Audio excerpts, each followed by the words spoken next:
Jasmine Crockett stood just behind the curtain at the CNN town hall, her navy blue pantsuit sharp and her heart racing as Kash Patel's voice echoed through the auditorium.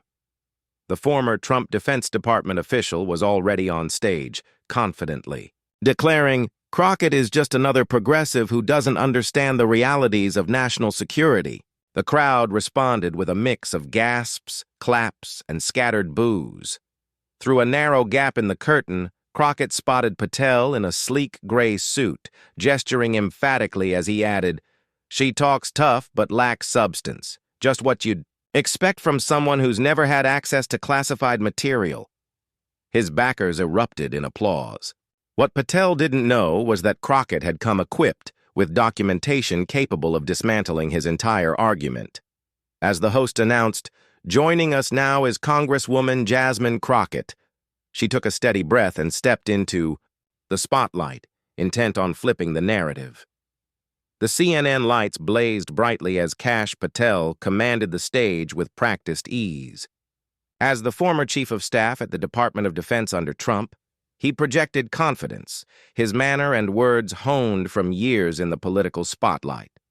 Moderator Chris Wallace introduced him as a key player in the previous administration's national security team. Patel gave a small nod, clearly comfortable, as applause rippled from the conservative-leaning part of the audience. Patel had long been a vocal supporter of Donald Trump, a frequent critic of the current administration, and a familiar face in televised debates. "I'm here to talk about facts," he began, his voice firm and deliberate. "National security has suffered under this administration. Lawmakers like Jasmine Crockett are part of the problem. They're more concerned with optics than outcomes, while threats to our nation grow." His supporters responded with nods, cheers, and the occasional shout of encouragement. "She's a textbook case," he continued, motioning toward where she would soon appear. "A freshman representative more active on social media than in security briefings. She criticizes intelligence agencies without ever having held a single classified file. It's easy to criticize when you've never stepped into the real fight," he concluded, receiving another round of applause. Wallace turned toward the stage wings. "Let's bring out Congresswoman Jasmine Crockett to respond." As the spotlight shifted, Jasmine Crockett emerged. At 42, the Texas Congresswoman moved with poise, her demeanor composed from years spent as a civil rights attorney. The navy pantsuit, complemented by a bold necklace, underscored her quiet command of the moment. Where Patel carried the air of a seasoned Washington insider, Crockett embodied a new generation of progressive leadership. Since her 2022 election, she had earned a reputation on the House Judiciary Committee for her sharp legal acumen and fearless questioning. As she took her seat across from Patel, the contrast was clear, his seasoned bravado facing off against her resolute focus.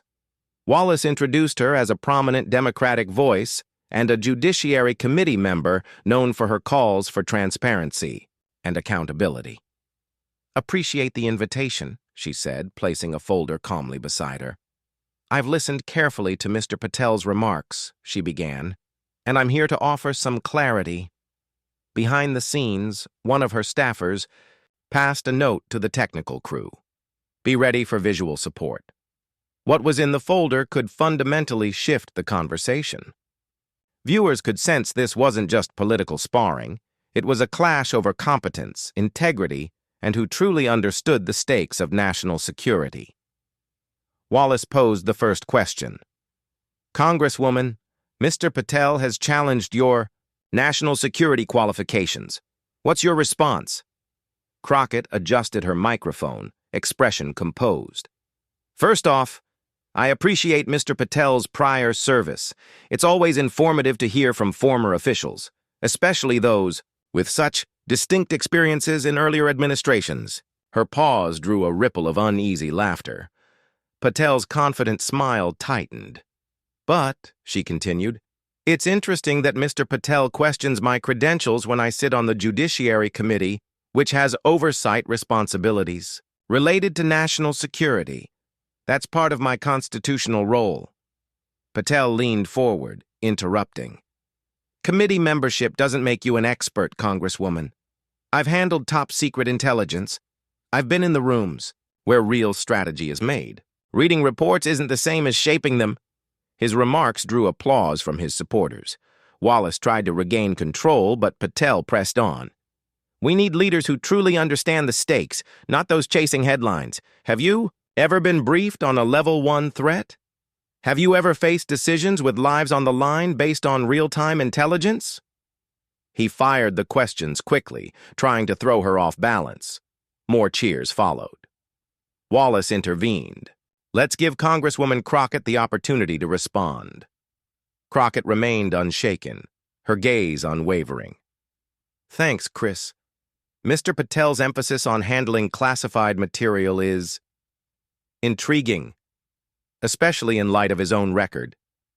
She glanced at the folder but didn't open it, yet. First, let's be clear. Oversight isn't passive. It's an active, essential part of our democratic system. I'm not sitting on the sidelines. I'm doing my job.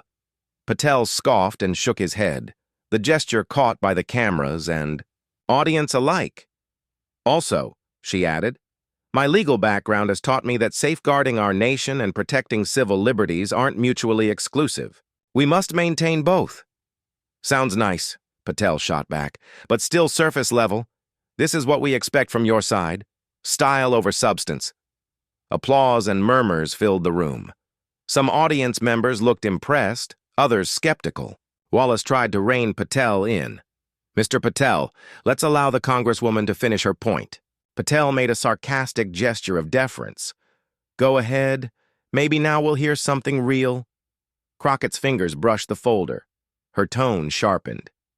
Since Mr. Patel is so focused on document handling, maybe we should revisit his own record. A noticeable hush spread through the studio. Patel's expression stiffened. She opened the folder and pulled out several government documents.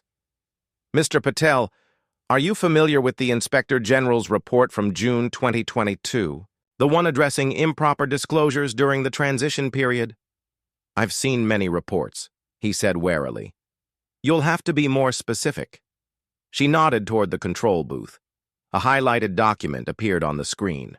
Page 47, third paragraph, she said. Your name is mentioned directly.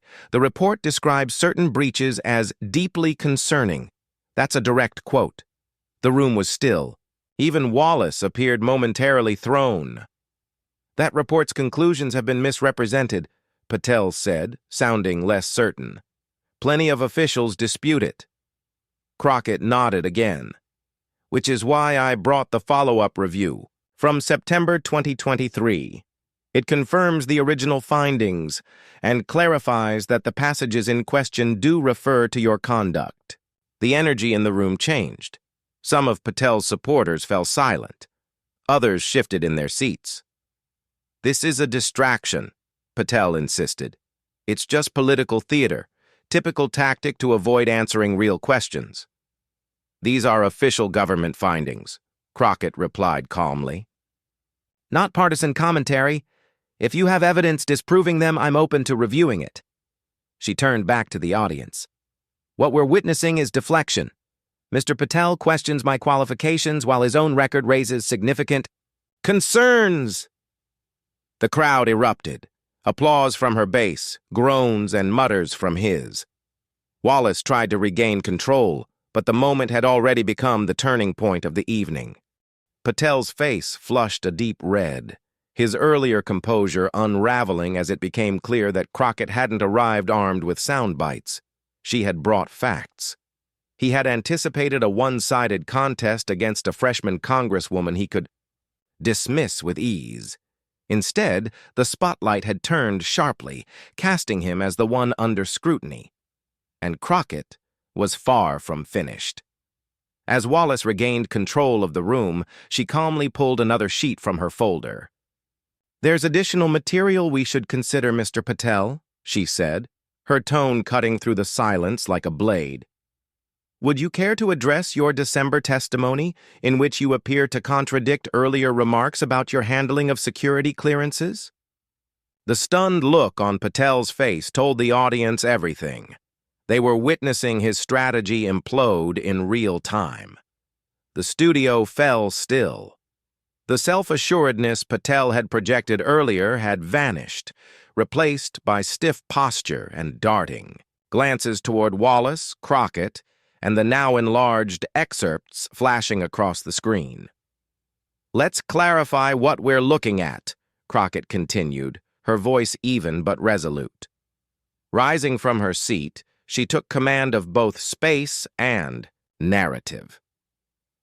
Mr. Patel started this discussion by questioning my qualifications on national security. Yet these official records demonstrate that during his time at the Defense Department, he was cited for what the Inspector General called serious breaches of standard security protocol. Wallace, having recovered from the initial jolt, turned to Patel. "Mr. Patel, would you like to address these points directly?" Patel adjusted his tie, clearly scrambling to regain footing. "Congresswoman Crockett is doing exactly what I cautioned against, taking isolated incidents and distorting them for partisan gain. That report was politically driven." Crockett tilted her head slightly, one eyebrow raised. "Politically driven?" "The Inspector General behind that report was appointed by President Trump, the very same president you served. Are you suggesting your own administration's oversight officials were biased against you?" Her words landed with unmistakable force. Patel faltered, his next words catching in his throat. Phones throughout the audience were raised, capturing every second. Crockett didn't pause. "There's more," she said, gesturing to the production team. The screen transitioned to a transcript. "This is your December 13th, 2021 testimony before the House Oversight Committee. You claimed, quote, 'I never disclosed classified material outside authorized channels.'" She looked him in the eye. "Yet the IG report outlines 3 distinct instances where that's exactly what occurred. Would you care to reconcile that?" "This is being blown out of proportion," Patel said, his tone rising with frustration. "You're twisting statements." "I'm quoting your own words," Crockett replied, unwavering, "and under oath." The contrast between the two was stark. Crockett stood poised, her evidence laid out systematically. Patel grew increasingly defensive, visibly unsettled. The shift in the room was palpable, even among Patel's initial supporters. Unease began to show. "What's most damning," Crockett continued, drawing another page from her folder, "is what happened after these incidents were flagged." The screen updated again, revealing redacted email threads. "These exchanges show that following the security breaches, you attempted to reassign personnel who raised the alarm. That sounds an awful lot like retaliation." Murmurs of shock coursed through the crowd. Wallace leaned forward, his interest clearly piqued. "Mr. Patel, are you denying that you moved staff after they reported violations?" Patel's voice sharpened. "That's a false narrative. Personnel shifts happen all the time. They had nothing to do with those reports." "Curious," Crockett said, her tone still controlled. "Because this affidavit, sworn by James Keller, your former deputy, states you told him, quote, 'We need to clear out anyone who doesn't get how we're doing things now.' That was 3 days after the first report." The audience was dead quiet. Even Wallace paused, visibly struck by the revelation. The energy had shifted entirely. Patel's vocal base sat still, uncertain. "This is a smear campaign," Patel snapped, voice fraying. "These are manipulated." "These are government documents," Crockett responded evenly. "They show a pattern, and that pattern raises legitimate concerns." She turned to the crowd. "This isn't about political theater. It's about accountability. If Mr. Patel wants to scrutinize my qualifications, the public deserves full transparency about his." Applause burst from the crowd, strong, resonant, and increasingly bipartisan. Wallace returned to the core of the discussion. "Mr. Patel, do you want to address the retaliation allegations directly?" Patel looked strained, his posture rigid. These situations are complex. Security work often involves decisions that are misread by outsiders. The line fell flat. Scoffs and murmurs echoed through the room. Crockett leaned forward. "We agree. National security is complex. That's why those entrusted with it must uphold the highest standards. Not only competence, but character." She stacked her documents neatly, her message landing clearly. So, if we're questioning who's qualified to lead these conversations, perhaps we should start by asking who has respected the rules and who's repeatedly bent them. The applause was immediate and thunderous. Many in the audience rose to their feet. As the camera panned back, capturing the moment's full gravity, Crockett stood composed and commanding. Patel sat rigidly, the confidence he entered with long gone. Wallace worked to regain the show's rhythm. "Mr. Patel, final thoughts. 30 seconds. Patel adjusted his jacket, making a final attempt to recover. "The American people know how to see through spectacle. My record speaks for itself. I'm proud of the decisions I made. The Congresswoman is distorting a few documents to serve a narrative." "Time," Wallace said, cutting him off. "Congresswoman Crockett, your closing words?" She nodded, voice steady. "I didn't show up to take Mr. Patel down. I showed up to defend truth, to affirm that national security must be transparent and accountable. That's the standard I hold myself to, and that's the standard I expect from others." The response was explosive. Applause echoed, audience members cheered, and phones lit up as clips began spreading across the internet. Backstage, the atmosphere buzzed. Patel exited briskly, muttering about framing and damage control. Crockett stayed seated, sipping from her water bottle, fielding quiet congratulations. Online, the fallout was immediate. Within minutes, Santa Crockett Receipts was trending. Videos of her precise takedown spread across platforms. One viral post read, "Crockett didn't bring fire. She brought facts." Another showed before and after screenshots of Patel captioned, "Confidence deleted." Conservative commentators scrambled. Some claimed ambush, others tried to shift focus. But even right-wing pundits admitted Patel had walked in confident and walked out diminished. "He got beat," one admitted. "He underestimated her. Big mistake." When the show returned from commercial, Wallace addressed the room with wry composure.